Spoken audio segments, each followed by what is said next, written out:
quand j'ai décidé de me lancer dans l'achat de la gamme de jeux de rôle Traveler de Mongoose Publishing. Je ne connaissais pas le jeu, ses règles, son histoire d'une trentaine d'années, ses multiples éditeurs. La seule chose que je savais était que le jeu était un space opéra et que justement, il me fallait combler ce vide dans ma bibliothèque. Donc j'ai fait l'achat de ce livre une fois traversé l'océan Atlantique. Sa couverture noire traversée d'une ligne rouge et la mention Science Fiction Adventure in the Far Future m'ont immédiatement séduit. Un look rétro, mais efficace. Je m'attendais à un intérieur soigné, en couleur. Première erreur de ma part. Du texte sur 2 colonnes, en noir et blanc. Ok, maintenant que je suis prêt à tout, regardons les images. Horreur! De vieilles images, toujours en noir et blanc, qui ressemblent à celles qu'on retrouvait dans les suppléments de Donjon Dragon première édition. À la première ouverture, on croise une petite table des matières. Ensuite, les auteurs expliquent en 3 pages le rôle du maître, les types de campagnes possibles, et bien entendu la toujours très utile exemple de jeu. Et en dernier lieu, les niveaux technologiques. Toutes ces informations sont très concises et laissent sur notre faim. Maintenant le chapitre sur la création de personnages. On compte dans le livre de base 12 classes subdivisées en 3 sous-classes. Nous avons donc 36 possibilités de personnages. Mais voilà le hic. Un joueur ne fait que choisir sa classe et sa sous-classe. Ensuite, tout ce qu'il a à faire, c'est de lancer 2d6 et de se fier à quelques tables. Cette façon de procéder est très intéressante car elle laisse au hasard le développement du personnage. Il peut se faire des alliés, des ennemis, de l'argent, il peut développer des amours et même mourir. Et oui, un personnage en pleine création peut mourir. Ce genre de création permet une plus grande flexibilité au niveau du maître du jeu, car le maître n'a pas vraiment besoin de penser et d'imaginer tout le passé du personnage. Tout ce qu'il a à faire, c'est se fier au résultat de jet de dés du joueur lorsqu'il crée son personnage, pour faire en sorte d'élaborer une histoire qui vient se greffer à sa propre histoire qu'il veut raconter. Cette façon de procéder permet d'avoir déjà des ennemis ou des alliés en partant et d'avoir déjà un passé. Je sais qu'on peut facilement en imaginer, mais ce procédé que propose Mongoose à travers Traveler est très original. Je crois que c'est ça qui le distingue de pas mal de jeux de rôle que j'ai vus à date et qui me permet de me dire que ce genre de jeu mérite une attention très particulière. Autant le chapitre sur la création des personnages débordait d'originalité, autant que le chapitre intitulé Skills and Tasks sombre dans un certain coma d'originalité. Tout ce qu'on a, c'est une description d'une vingtaine de skills et qui ressemble très étrangement à toutes les autres skills qu'on peut retrouver dans les jeux de rôle, surtout Donjon Dragon. La plupart du temps, tout ce qu'on nous présente, c'est une définition de la skills en question avec un petit exemple ou des sous-spécialités de la skill.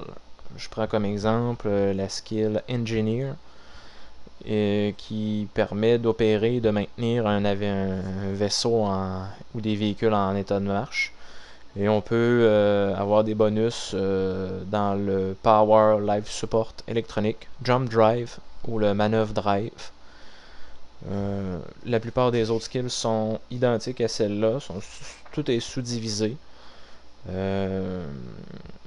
Les skills représentent aussi toutes les aptitudes du personnage.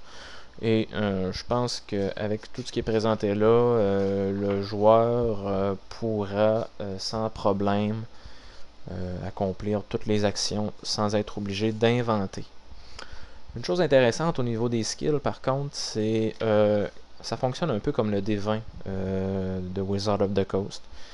On prend notre attribut, le bonus de notre attribut, le bonus de notre skill, et on additionne ça à un jet de lancer de 2d6. Il faut que ça dépasse un 8, plus ou moins le niveau de difficulté, et l'action est réussie. Ce qui est intéressant là-dedans, c'est que le personnage, un peu comme ceux qui ont déjà joué à World of Darkness et les jeux de White Wolf, vont reconnaître ça. Le joueur peut utiliser un attribut, soit intelligence, éducation, pour accomplir une tâche. Tout dépendamment si le maître du jeu accepte, le joueur peut utiliser éducation avec électronique pour faire en sorte de hacker un ordinateur. Ça voudrait dire qu'en utilisant éducation, le personnage aurait appris à l'école à comment trafiquer des ordinateurs. S'il utiliserait intelligence, dans ce cas-là, ce serait la rapidité d'esprit, sa vivacité qui permettrait de hacker cet ordinateur-là. Et toutes les skills peuvent être utilisées de cette façon-là, en utilisant n'importe quel attribut, pourvu que ça fonctionne pourvu que ça marche avec le contexte. Pour le reste du livre, c'est des chapitres plutôt techniques. Après les skills, c'est les chapitres sur les combats. Après ça, c'est sur les ennemis, les équipements, les vaisseaux spatiaux, les combats spatiaux et les psioniques.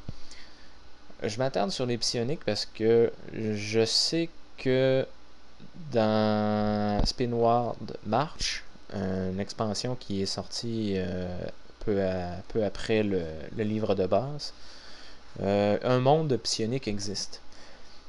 Cependant, dans le livre des règles de Traveler, les psioniques sont à la page 152. Et, juste pour une question d'édition, je me demande pourquoi ils les ont pas mis avec le chapitre de création de personnages. Parce que le chapitre est la même chose. Oui, il fait 8 pages au lieu de 2 par classe. Cependant, il nous explique tout ce qu'on doit savoir sur la création d'un psionique et comment le jouer et comment l'Empire le perçoit. Ça, c'était mon petit hic. Il y a quelque chose qui est qui semble vraiment important dans le monde de Traveler, c'est le commerce. Il semblerait que pour posséder des vaisseaux, il faut faire du commerce, il faut faire de l'argent. C'est un jeu très économique, d'après ce que je peux en croire. Et d'après ce que je peux voir, d'après ce que j'ai lu aussi. Parce que les vaisseaux coûtent extrêmement cher et une share qu'on appelle, une part du vaisseau, donne 1% du prix, 1% de la valeur du vaisseau. Donc, si un vaisseau coûte 256 millions de crédits, vous allez avoir une part 1%. Et vous allez vivre sur des emprunts un peu comme dans notre système économique actuel, et vous allez être endetté tout le restant de vos jours, vous allez prendre votre retraite et vous croulerez sous les dettes. Après le chapitre sur le commerce, on a la création de monde. Un chapitre de création de monde est superflu parce que ça ne nous aide pas vraiment, à moins que le maître ait beaucoup d'imagination. Ça ne nous aide pas vraiment parce que le jeu est totalement désincarné. Quand j'ai lu la première fois le livre, je ne savais pas sur quoi appuyer mes idées. Je savais pas quel genre d'univers dans lequel ça pouvait se passer Traveler. J'ai fait mes recherches sur internet et j'ai découvert que on pouvait faire absolument n'importe quoi. Cependant, ce n'importe quoi là peut être vraiment n'importe quoi. Et c'est ça qui est malheureux avec Mongoose et sa gamme Traveler, le livre de base de Traveler, c'est qu'il n'y a pas de setting aucun. On parle pas de l'Empire, on parle pas des Spinward March, on parle pas du Sword System, on parle pas de guerre, on parle de rien. On est comme désincarné face à l'univers dans lequel on devrait se trouver, mais qu'on n'est pas capable d'imaginer. Et ça, c'est le gros problème du livre. Et c'est ce qui conclut ma deuxième critique celui-là portant sur Traveler de Mongoose Publishing. C'est certain que j'aurais pu passer des heures et des heures à en parler, juste au niveau des combats spatiaux, ou ben non, les difficultés que j'avais à créer des personnages, tellement que la table était compliquée à suivre. Mais on finit toujours par se débrouiller. Mongoose a publié récemment Spinward March, une réédition d'un vieux bouquin classique de première édition, qui place l'univers, l'Empire de Traveler. C'est gigantesque, je ne l'ai pas encore lu, mais c'est certain que ça serait intéressant. Eh bien, je vous dis à la prochaine et merci de m'avoir écouté.